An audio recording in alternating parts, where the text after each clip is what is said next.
ఛానల్లోకి స్వాగతం సుస్వాగతం.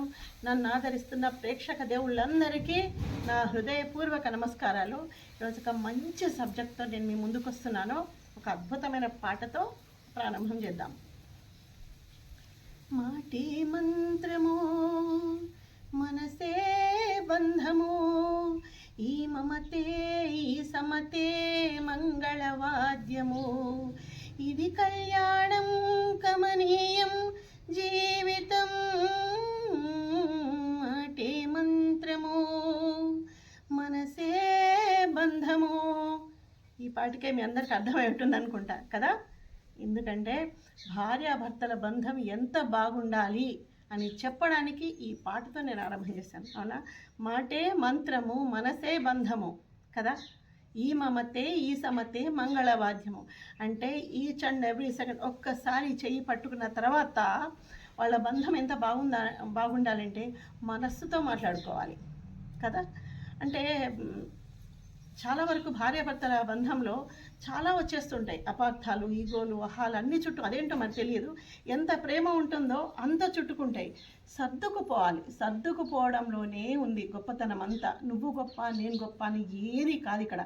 ఎందుకంటే సనాతన ధర్మంలో భారతీయ స్త్రీకి ఎంత విలువ ఇచ్చాడంటే భగవంతుడు, భర్త లేకుండా ఉంటే భార్యకి ఎన్ని అర్హతలు కోల్పోతుందో భార్య లేకుండా భర్త కూడా అన్ని అర్హతలు కోల్పోతాడు. కనీసం ఎడమ భుజం మీద ఉత్తరీయం వేసుకోవడానికి కూడా భర్త పనికి రాడు కదా. అలాంటిది నేను ఒక చిన్న ఉదాహరణ చెప్తానండి మీకు. చక్కటి ఉదాహరణ, మనసు పెట్టి వినండి, అప్పుడు అర్థమవుతుంది భార్య విలువ. ఒకసారి ఒక అద్భుతంగా ఒక ప్రవచనకర్త ఒక ఆలయంలోకి అందరినీ రమ్మని పిలుస్తారనమాట ప్రవచనానికి.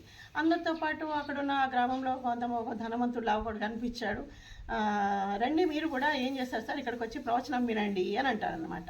అంటే ఆయన ప్రొద్దు లేచి ఏదో ఒకటి నేను వస్తూనే ఉంటా పోతూనే ఉంటాను, ఎవరెవరో వచ్చి చెప్పారు చాలా విషయాలు, దేవుణ్ణి కూడా రోజు చూస్తూనే ఉన్నాను, ఆయన పెట్టిన అయ్యగారు పెట్టిన తీర్థప్రసాదాలు కూడా తీసుకుంటూనే ఉన్నాను. నేను ఏం జరిగింది, ఏం మార్పు కల్పించింది నాకు, ఏముంది ఇక్కడ, ఆ ప్రవచనాలు వింటే ఏం వస్తుంది అని చెప్పేసి అంటాడు ఆయన.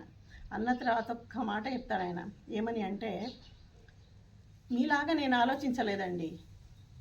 ప్రతిరోజు నా పెళ్ళైనప్పటి నుండి ఇన్ని సంవత్సరాల వరకు నా భార్య చేతి వంట తింటున్నాను నేను. నా భార్య నాకు వంట చేసి పెడుతుంది, ప్రతిరోజు చేసి పెడుతుంది. నాకు ఎక్కడా కూడా నాకు ఆకలి అనే బాధ లేకుండా నా భార్య చూసుకుంది. అంటే తల్లిని మించిన తల్లిలా చూసుకుంది. మరి ఏమైందని ప్రతిరోజు ఆలోచిస్తే నాకేం అర్థం కాలేదు. కానీ ఒక్కరోజు ఆమెకు ఊరెళ్ళిందండి. ఆ ఊరు వెళ్ళినప్పుడు నాకు అనిపించింది, ఈరోజు ఎందుకు నిస్సత్తుగా ఉంది నా శరీరం అంతా అని అనిపించింది ఆయనకి. అప్పుడు నాకు అర్థమైంది ఏమని అంటే, ఇన్ని రోజులు ప్రతిరోజు నా భార్య నన్ను కంటికి రెప్పలాగా నన్ను కన్న తల్లిలాగా చూసుకుంటూ నా ఆకలి తీర్చింది కాబట్టే నాకు శక్తి వస్తుంది. ఆ శక్తి వల్లనే నేను నాకున్న జ్ఞానాన్ని 10 మందికి నేను పంచగలుగుతున్నానని చెప్పారు కదా. దైవం కూడా అంతే. దైవ నామస్మరణ చేస్తూ ఉంటేనే ఏదో ఒక ఫలితం వస్తుంది తప్ప అలా గాలికి వదిలేసి వెళ్ళామా గుళ్ళోకి వెళ్ళామా దండం పెట్టుకున్నామా అని కాకుండా మనం ఏ పని చేసినా అందులో మనకి ఏకాగ్రత అనేది ఉండాలి. ఎదుటి వాళ్ళకు ఒక విలువ అంటూ ఇవ్వాలి. భర్త అయినా అంతే కదా. భర్త, తండ్రి, గురువు, దైవం, స్నేహితుడు అన్నీ చూసుకోవాలి. ఒక్కసారి మెట్టింట్లో అడుగు పెట్టిన తర్వాత ఎన్ని కష్టాలు వచ్చినా ఏమైనా భర్తను ఎంత ఓదార్చగలగాలి అంటే, ఎంత కష్టం వచ్చినా ఏంటండి అదొక పెద్ద కష్టమా, నేనున్నా కదా, ఆలోచించుకుందాం, ఇది మనం ముందుకెళ్ళలేమా, ఎందుకు మీరు ఇలా డీలా పడిపోతున్నారని అంటే, ఆ భార్య సమస్యకు పరిష్కారం ఇవ్వలేకపోవచ్చు కానీ ఆమె ఇచ్చిన ధైర్యము ఆ భర్తకి ఎంత తోడవుతుంది అని అంటే ఉత్సాహం వస్తుంది. నేను నా పక్కన నా భార్య ఉంది కదా, నిజమే నేను ఏదైనా సాధించగలుగుతా అని చెప్పేసి. ఇంకొక మంచి ఉదాహరణ చెప్తాను నేను మీకు. ఒకసారి కంచి పరమాచార్య దగ్గరికి ఒక ఆవిడ వచ్చారంట. ఇది గురువుగారి ప్రవచనం. వచ్చి మామూలుగా ఆశీర్వచనం ఇస్తారు కదా దైవదర్శనం తర్వాత. ఏమని అంటే, స్వామి నాకంటే ముందు నా భర్త వెళ్ళిపోవాలని చెప్పేసి నాకు ఆశీర్వచనం ఇవ్వండి అని అడిగిందంట. అన్న తర్వాత ఒక్కసారైనా అవాక్ అయిపోయి ఒక్క 30 సెకండ్స్ అనుకోండి, ఆల్మోస్ట్ 30 సెకండ్స్ ఆయన కళ్ళు మూసుకొని ఆ తర్వాత ఆవిడకి తీర్థం ఇచ్చేసి, తథాస్తు అన్నారంట, మనోవాంఛాఫల సిద్ధిరస్తు అని. తర్వాత పక్కన చూసే వాళ్ళకు మాట్లాడారంట, ఏంటండి ఏ భారతీయ స్త్రీ అయినా ముత్తైదుగా వెళ్ళిపోవాలని అనుకుంటుంది, మరి ఈవిడేంటి ఇట్లా కోరుకుంది, ఇది మన సనాతన ధర్మానికి సంప్రదాయానికి విరుద్ధంగా అడిగింది కదా ఆమె అని చెప్పేసి. అంటే ఆమెకి భర్త మీద ఎంత ప్రేమ ఉంది అనంటే, నేను నిజంగా మనసుతో చెప్తున్నాను కాబట్టి నా కళ్ళకి నీళ్ళు వస్తున్నాయి. ఎంత ప్రేమ ఉంది అంటే ఆయనకి ఏమీ రాదండి, కనీసము నాకేదన్నా బాగాలేకుంటే ఒక స్పూన్ పట్టుకొని కలుపుకొని వంట చేసుకోవడం కూడా రాదు. ఎంతోమంది ఉన్న ఆయన చుట్టూ ఉన్న బంధువులు కన్నా పిల్లలున్నా ఎవరున్నా ఆయనకి నేను అమర్చినట్టుగా ఎవరు అమర్చలేరండి. ఆయనకి ఏది రాదు, కేవలం కష్టపడడం, పని చేసుకోవడం, రావడం తప్ప ఏం తెలియదు. అలాంటి వ్యక్తి నాకంటే, ఎందుకంటే నేను ధైర్యంగానన్నా కనీసం నా మరణం నా దాకా వచ్చేంత వరకన్నా నా చుట్టూ ఉన్న వాళ్ళది ఏమన్నా పరిస్థితులన్నా నేను ఎదుర్కోగలుగుతా, కానీ నేను లేకుండా ఆయన ఉండలేదు. కాబట్టే నేను ఈ వరం కోరుకున్నా అని చెప్పిందంట. చెప్పిన తర్వాత అక్కడ ఉన్న వాళ్ళందరూ ఆ స్త్రీకి నమస్కారం చేశారంట. ఇది భారతీయ స్త్రీకున్న విలువ, భార్యకున్న విలువ ఇది. కాబట్టి ఇప్పటి అబ్బాయిలైనా ఎక్కడ ఎన్ని యుగాలు మారుతున్నా భారత స్త్రీ సంప్రదాయం అనేది ఒకటి ఉంటుందండి. ఇల్లాలు ఎట్లా ఉండాలో అట్లానే ఉండాలి. ఒకవేళ అలా ఉండి కూడా ఇంతెందుకండి, ఒక మాట, పిల్లలు ఇప్పుడు జనరేషన్ పిల్లలు కొంచెం గట్టిగా మాట్లాడుతుంటారు. గట్టిగా మాట్లాడుతున్నప్పుడు తల్లికి కొంచెం ఏమనిపించదు, కానీ తండ్రి మనసు మాత్రం చివుక్కుమంటుంది. ఇన్ని రోజులు నా కళ్ళ ముందు పెరిగిన కొడుకు నాకు సలహాలు ఇస్తున్నాడే అని చెప్పేసి బాధ అనిపించేసి ఆయన రూమ్లోకి వెళ్ళి మౌనంగా కూర్చుంటే భార్య వెళ్తుంది అక్కడికి. వెళ్ళి, ఏంటండి ఇప్పుడు భార్యతో పాటు, ఏంటండి వాడు అట్లా మాట్లాడుతున్నాడు, వాడికి విలువ లేదు, మనం మాట్లాడొద్దు అని అనకుండా, వాడు చిన్నోడండి, మన కళ్ళ ముందు పెరిగిండు, వాడు ఏమన్నాడు, కొంచెం విశ్రాంతి తీసుకోండి నాన్నగారు, ఏంటికి ఇదంతా పనులు అని అన్నాడు. అంతే. మీరు అర్థం చేసుకోవాలని బట్టి ఉంటుంది ఏదైనా కానీ.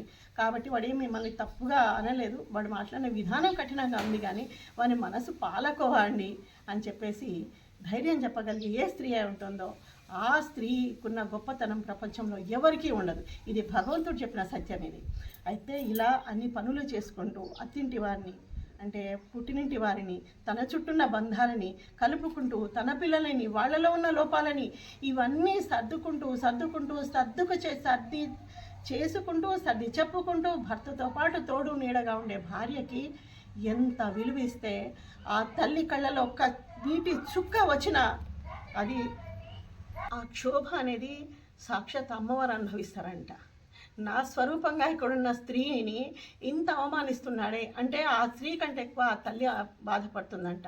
అది స్త్రీలో ఉన్న గొప్పతనం. కాబట్టి ఎవరైనా భార్యాభర్తలు, భర్త ఏ పని చేసినా ఆ భర్తను సపోర్ట్ చేయండి. ఇంకొకటి ఏంటంటే, భర్తలో ఉన్న లోపాలు కానీ చాలా జాగ్రత్తగా వినండి. ముఖ్యమైన విషయం, భర్తలో ఉన్న లోపాలని ప్రేమించండి, భార్యలో ఉన్న లోపాలని ప్రేమించండి. ఒక్కసారి మీరు భార్య దగ్గరికి కానీ భర్త దగ్గరికి భార్య కానీ వచ్చి ఇప్పుడు ఏదన్నా వాళ్ళలో ఉన్న లోపాలు ఏమన్నా, ప్రతి మనిషిలో ఉంటాయి లోపాలు, ఆ లోపాలని, నీలో ఈ లోపమే నాకు భలే గమ్మత్తుగా అనిపిస్తుంది, నాకు అసలు ఈ లోపమే నాలో ఉన్న ప్రేమకు కారణమైంది, నీ మీద నాకున్న ప్రేమకు కారణమైంది అని ఏ భర్తతోనైనా, భర్త భార్యతోనైనా చెప్పగలుగుతుందో ఆ జంట అసలు ఏమంటారు, సృష్టి ఉన్నంత వరకు భగవంతుని దృష్టిలో ఉంటారండి ఆ జంట. ఇది సత్యం పునఃసత్యం. అంటే భార్యాభర్తలు అంటే మనం అందుకే అంటాం కదా, సీతారాములు, శివపార్వతులు అర్ధనారీశ్వర స్వరూపం. బ్రహ్మదేవుడు సాక్షాత్తు నాలుకలో పెట్టుకున్నాడు అమ్మవారిని. మరి ఇప్పుడున్న స్త్రీని గుండెల్లో పెట్టుకోలేడా భర్త? గుండెలో పెట్టుకున్నప్పుడు మాట ఎలా వస్తుంది? చాలా మన్ననగా వస్తుంది. అలాగే అంత బాగా చూసుకుంటున్నారని చెప్పేసి భార్య కూడా లేనిపోని పోకడానికి వెళ్ళిపోతే అది ఎంత బాధాకరంగా, ఎంత జుగుప్సాకరంగా ఉంటుందన్నమాట. అంటే విధేయతలు ఎవరికైనా ఉండాలి, భార్యలో కానీ భర్తలో కానీ. ఒకరికొకరు ప్రేమించుకోవడం, గౌరవించుకోవడం, అభిమానించుకోవడము, వాళ్ళ చుట్టూ ఉన్న బాధ్యతల పట్ల, వాళ్ళ చుట్టూ ఉన్న కష్ట సుఖాల పట్ల ఇద్దరు సమబాధ్యతతోని, సమభావనతోని, సమాన బాధ్యతతోని ఎప్పుడైతే ప్రవర్తిస్తారో ఆ ఇల్లు లక్ష్మీ నిలయంగా మారిపోతుంది. ఇది భార్యాభర్తల బంధంలో ఉన్న గొప్పతనం. ఒక్కసారి చెయ్యి పట్టుకుంటే ఆ చెయ్యి మరణించేంత వరకు, మనకు ఒక కవిగారు అన్నారు కదా, నీ చితి వరకు నేను తోడొస్తాను. కొందరు మామూలుగా అక్కడి వరకు వచ్చేస్తారు, కొందరు ఆ చితిలోనే వెళ్ళిపోతారు కదా. అంటే ఆ మాట చెప్పడంలోనే ఎంత అద్భుతంగా ఉందండి ఆ సాహిత్యం. నీ చితిలో కూడా తోడై వస్తానమ్మా అనేది ఉంది కదా పాట, అలా అన్నమాట. సో అలా మనస్సుతో ఎవరైతే ఆలోచిస్తారో భార్యాభర్తలు, వాళ్ళు వాళ్ళ చుట్టూ ఎన్ని కష్టాలు అనివ్వండి, కన్న పిల్లలు కూడా పట్టించుకొని పోనివ్వండి, వాళ్ళ తల్లిదండ్రులు కూడా వీళ్ళను గాలికి వదిలేసినా సరే, ఏదైనా సరే ఆ బంధం అనేది అంత పటిష్టంగా ఉంటుంది.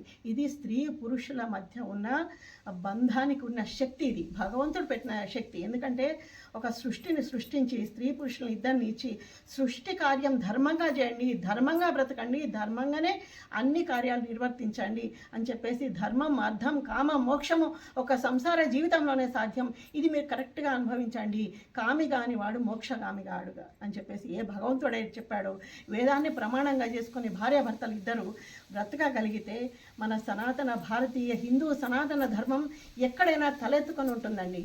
ఇది నేను మీకు చెప్పాలనుకున్నాను. ఇది విన్న తర్వాత ఏ భార్యాభర్తలైనా సరే అనుకువగా, అన్యోన్యంగా, అరమరికలు లేకుండా, దాపరికాలు లేకుండా ఎవరైతే జీవించి ఉంటారో వాళ్ళ మనస్సులో ఎప్పుడు సదా అమ్మవారు కొలువై ఉండి వాళ్ళని రక్షిస్తూ ఉంటుంది. తప్పకుండా ఈ వీడియో ప్రతి ఒక్కరు వినండి. ఇంకా నాకు ఎన్నో చెప్పాలని ఉంది, లెంతీగా అయిపోతుందని చెప్పేసి నేను ఇక్కడికి స్టాప్ చేస్తున్నాను.